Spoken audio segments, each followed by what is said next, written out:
ఈ ప్రభుత్వ పెద్దలు ముఖ్యమంత్రి గారు కానీ, షాడో ముఖ్యమంత్రి లోకేష్ గారు కానీ, మరి ఆరోగ్య శాఖ మంత్రి కానీ ఎవరైనా సరే ఆరోగ్యశ్రీ ఆగిపోయింది, పేషెంట్స్ ఇబ్బంది పడుతున్నారు, పేదలు రోడ్డున పడే పరిస్థితి వచ్చింది, దీనిపైన ప్రభుత్వం ఎలాగైనా సరే ఒక మంచి పరిష్కారాన్ని చూపించాలన్నటువంటి ఒక్కటంటే ఒక్క మాట ఈ వారం రోజుల్లో మనం ఎక్కడైనా విన్నామా, చూసామా అని నేను ఈ ప్రభుత్వాన్ని అడుగుతా ఉన్నాను.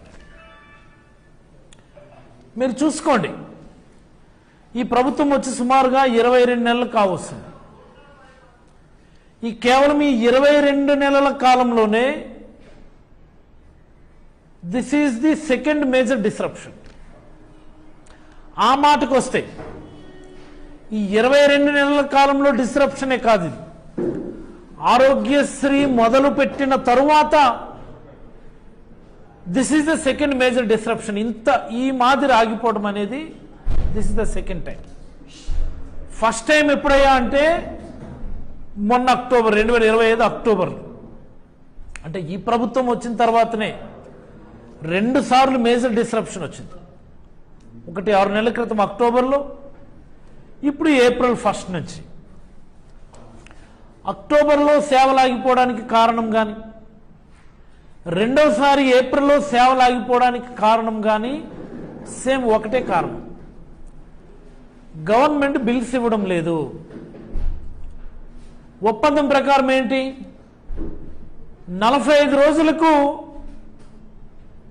క్లెయిమ్ చేసినటువంటి బిల్స్ అన్నింటినీ కూడా క్లియర్ చేయాలి. 45 రోజులకి ఒక ప్రొసీజర్ చేసి ఆ కన్సర్న్డ్ నెట్వర్క్ హాస్పిటల్ వాళ్ళు దాని డబ్బులు ప్రభుత్వం నుంచి క్లెయిమ్ చేస్తే, ఆరోగ్యశ్రీ ట్రస్ట్ నుంచి క్లెయిమ్ చేస్తే 45 రోజుల్లో బిల్లు రిలీజ్ చేయాలి. That is the rule. కానీ ఈ ప్రభుత్వం వచ్చిన తర్వాత 45 రోజులు కాస్త 450 రోజులు దాటినా సరే, ప్లీజ్ మార్క్ మై వర్డ్, 450 రోజులు దాటినా సరే బిల్స్ క్లియర్ చేయకపోయేసరికి మరి హాస్పిటల్స్ కూడా ఇబ్బందే కదా. సంవత్సరాల తరబడి బిల్స్ పెండెన్సీ ఉంటే 1 కోటో 2 కోట్లో కాదు, 3200 కోట్ల రూపాయలు పెండెన్సీ ఉంటే కనీసం ఈ ప్రభుత్వానికి చీమ కుట్టినట్టయినా అనిపించకపోవడం.